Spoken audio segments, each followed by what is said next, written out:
واش ممكن تكوني انت ولا انت هو السبب علاش كتعاني من البيرن اوت؟ اجي نشوفوا بجوج. البيرن اوت هو واحد لو تيرم اللي غادي الاستعمال ديالو كيتزاد بجوج في الوسط الاكاديمي وفي الحوار العام، واللي كيعني واحد الحاله ديال الارهاق النفسي والجسدي وعدم القدره على الانجاز اللي كتكون تابعه لواحد المده طويله ديال ستريس.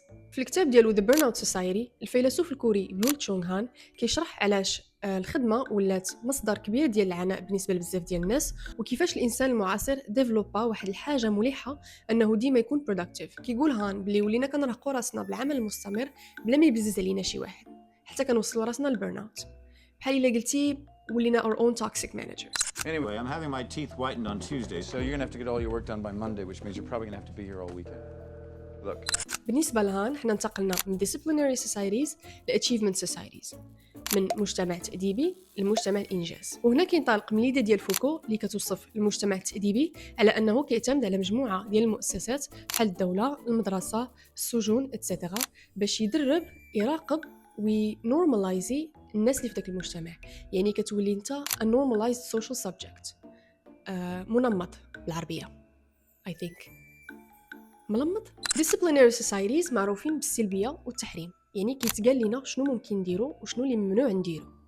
achievement societies بعكس هادشي كيتميزوا excessive positivity، إيجابية مفرطة، يعني كنقدروا نديرو كلشي. واخا إيمان، شنو علاقة هادشي ببيرن اوت؟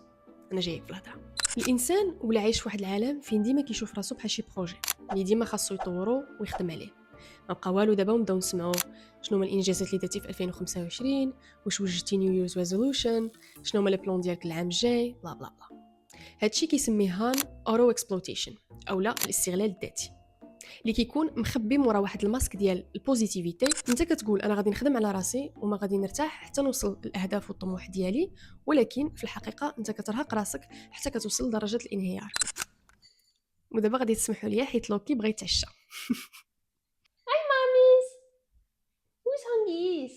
وزانيس دونك كتولي كتعنف راسك باش توصل للطموح ديالك، وحتى فاش كتعيا وكتبغي ترتاح ديك الوقيته كامله كتجيك انكزايري وكتبقى تقول واش الناس خدامين وانا كنتفرج، واش الناس خدامين وانا ناعس، خاصني نوض ندير شي حاجه لراسي. ما انت خدام ما انت مرتاح. الايجابيه المفرطه بالنسبه لهان ما كنلقاوهاش غير في كثره العمل، ولكن حتى في كثره المعلومه. excessive information كتشتت attention وكتحولها من contemplative لهايبر. حنا عايشين في واحد العالم اللي الدماغ ديالنا ديما كيتحارب وكينقز ما بين بزاف ديال لي طاش، لي زانفورماسيون ولي ريزو سوسيو. وهادشي علاش بزاف ديال الناس دابا ولاو كيشوفوا بلي عندهم ADHD بالعربيه نقص انتباه وفرط الحركه. لا، فرط الحركه ونقص انتباه والتوتر شي اللي بحال هكا. وهاد قوه الصداع كتقتل كرياتيفيتي، حيت كرياتيفيتي كتحتاج درجه عاليه ديال التركيز. كاع الانجازات الثقافيه ديال الانسان، فنون، ليتراتور، فلسفه الى اخره، كتحتاج درجه عاليه ديال التركيز ولا كتحتاج تركيز لمده طويله. هادشي علاش هان كيلوم مجتمع الانجاز وكيعتبروا تهديد للانسانيه، حيت كيختزل الاكزيستنس ديالنا في مجرد عمليات بيولوجيه وحيويه. يعني حنا الاجساد ديالنا كاينين ولكن ما عايشينش. It takes the livingness from life كيقول هان. The Burnout Society هان ما كيدخلش في لي ديتاي ديال كيفاش نقدروا نواجهوا المشاكل ديال مجتمع الانجاز، ولكن كيعطينا نصيحه وحده اللي هي خاص ضروري ندخلوا تامل للحياه ديالنا ونرحبوا بالملل ماشي نهربوا منه. بالنسبه لي هادشي اللي كيقول هان مزيان كينطبق على بعض المجتمعات ولا some groups of people، ولكن باش نقولوا بلي انطلقنا في مره من